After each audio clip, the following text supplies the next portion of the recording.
So please welcome to the stage Edgar Oliver.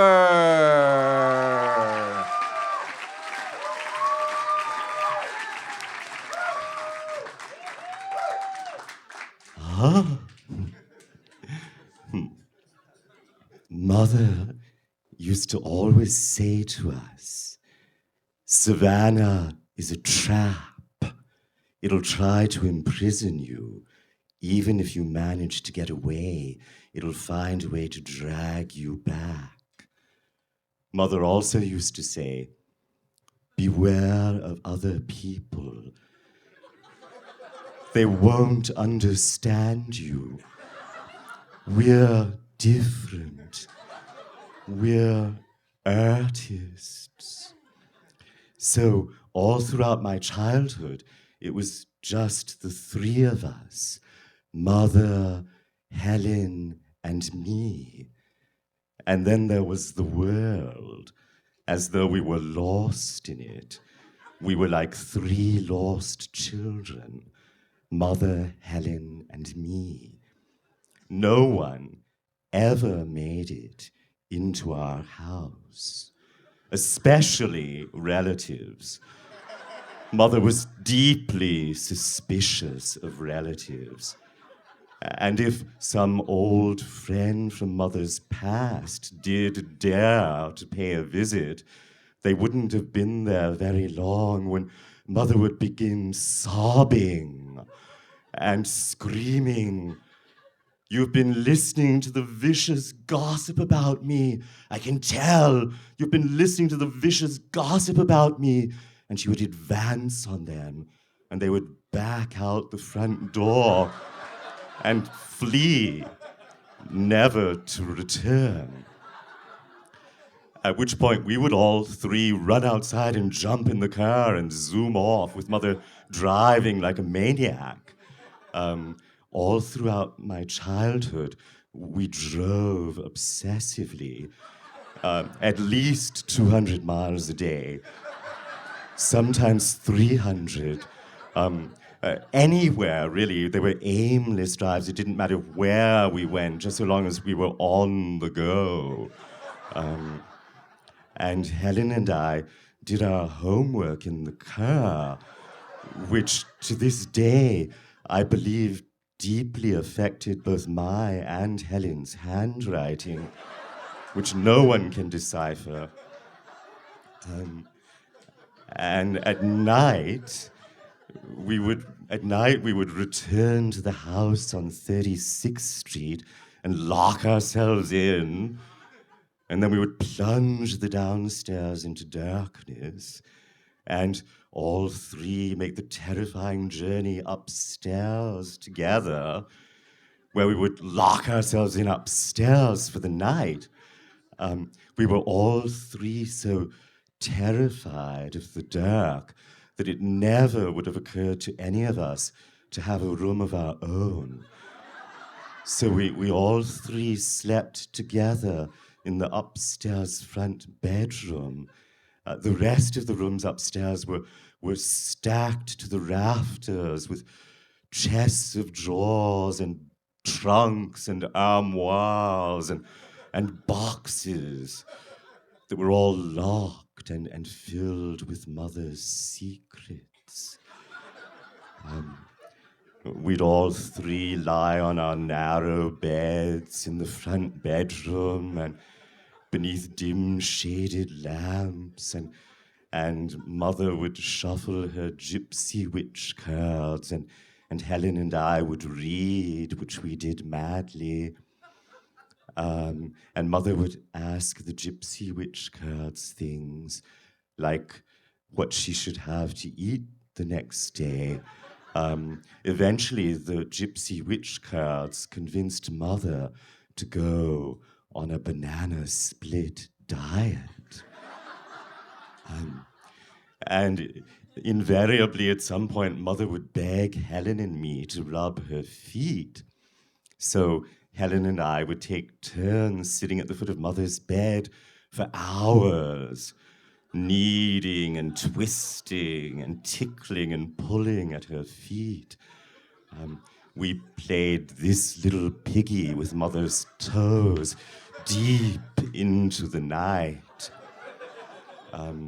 Often, in the middle of the night, Mother would decide that we had to talk to the Ouija board. So we'd all sit around the board with our fingers poised lightly on the planchette. When Mother was at the board, the planchette would fly around wildly, and the board would say things like, "Tonight is the night of the killer. Don't go to sleep, or you'll wake up dead." So we'd sit in our beds waiting for the killer to strike. But sometimes the Ouija would say, "He's coming tonight. Get out now." So we would all dash downstairs and jump in the car and go check into the Travel Motor Lodge on Bay Street, which Helen and I always loved because we loved staying in motels. But the man at the checkout, at the reception desk, always found it rather odd because he knew that we lived in Savannah.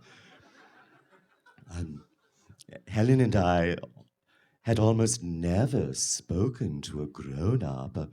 In fact, grown-ups used to wonder out loud what our voices sounded like. About the only times we would speak to grown-ups would be when we went to drive-ins, which we did a lot since we were always driving. Mother was so paranoid that she refused to place an order. She didn't want to speak to the people at the counter. So Helen and I would have to go up and make the order. And invariably, the girl at the takeout counter would peer over the counter at us and say, "You all talk funny. You're not from here, are you? Where are you from? Are you from Transylvania?"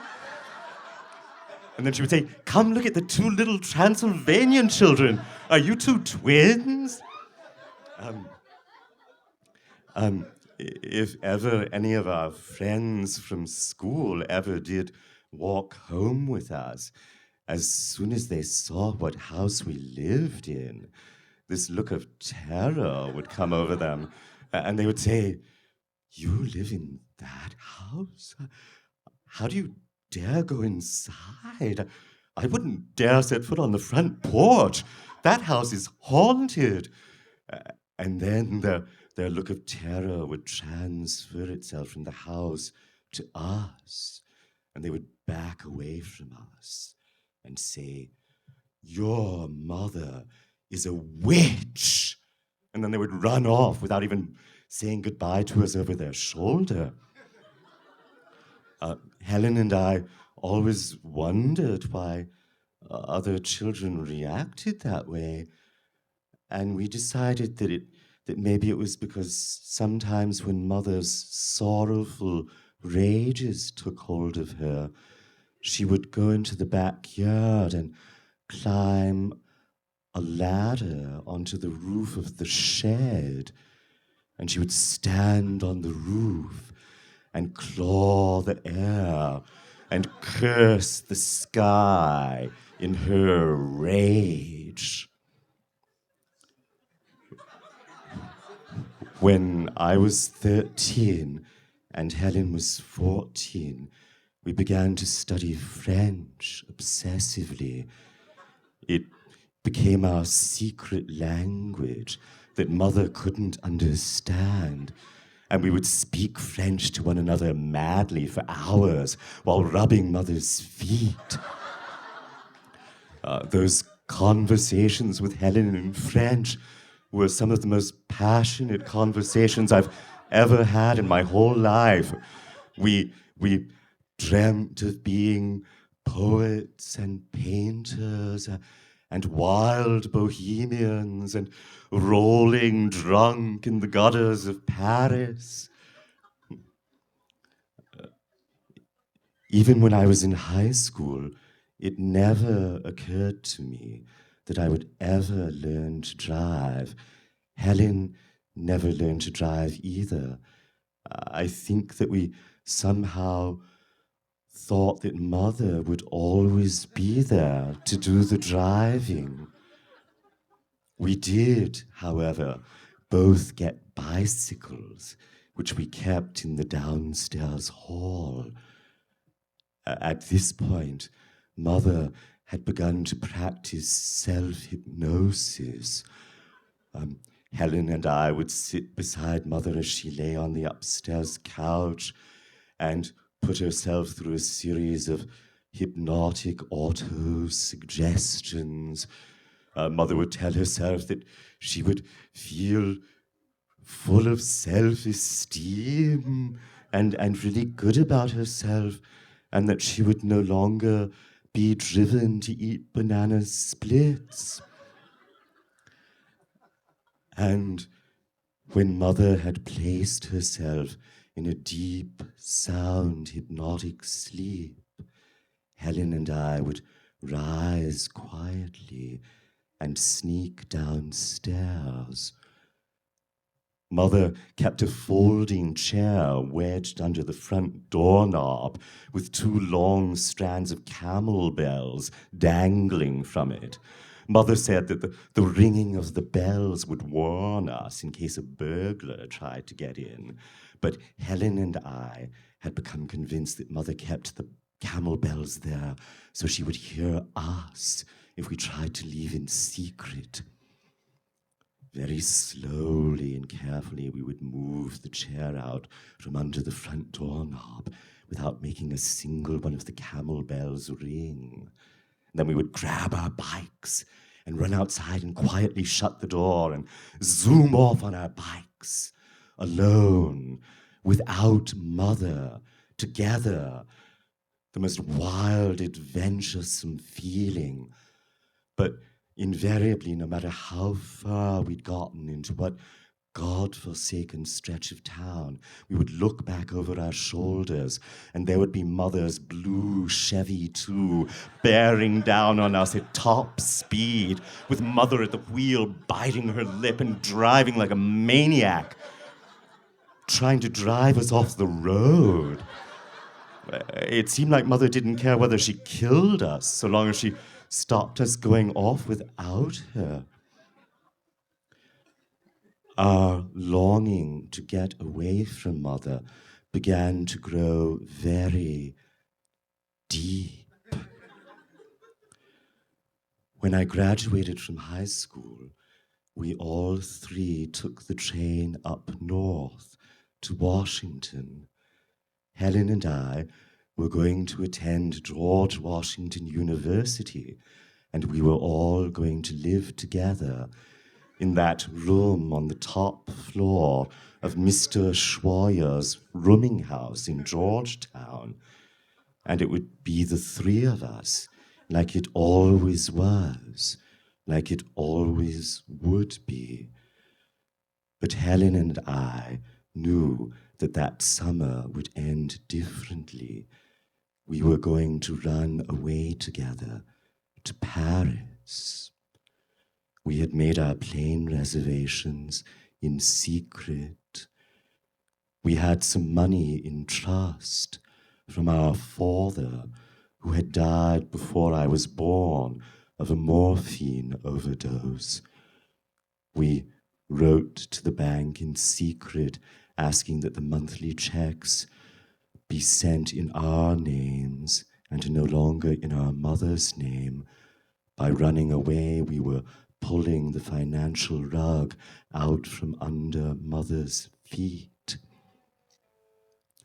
At the end of the summer, I began to pretend to go to my classes at GW, but instead I would go every day to the Greyhound bus station to put quarters in a locker where we had our luggage kept.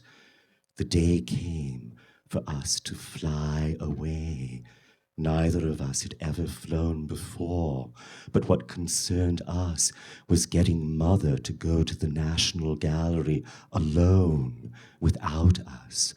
I think I said that I had to go to my classes at GW, and Helen said that she was feeling sick. I kissed Mother goodbye, and I walked downstairs, and I waited in the alley that ran along the side of the house.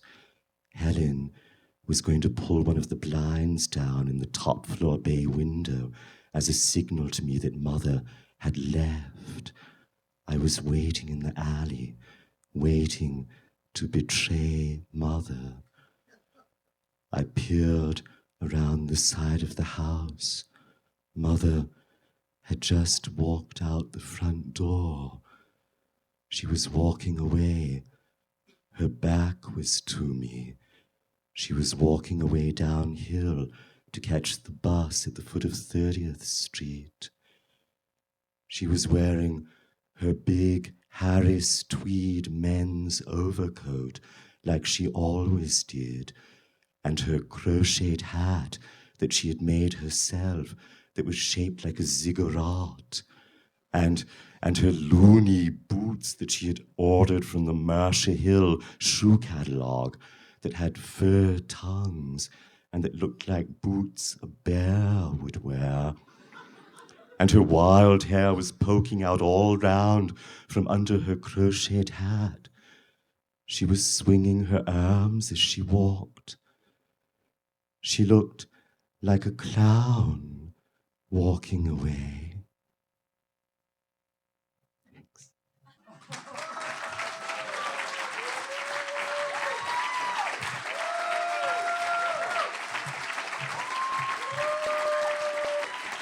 Edgar Oliver.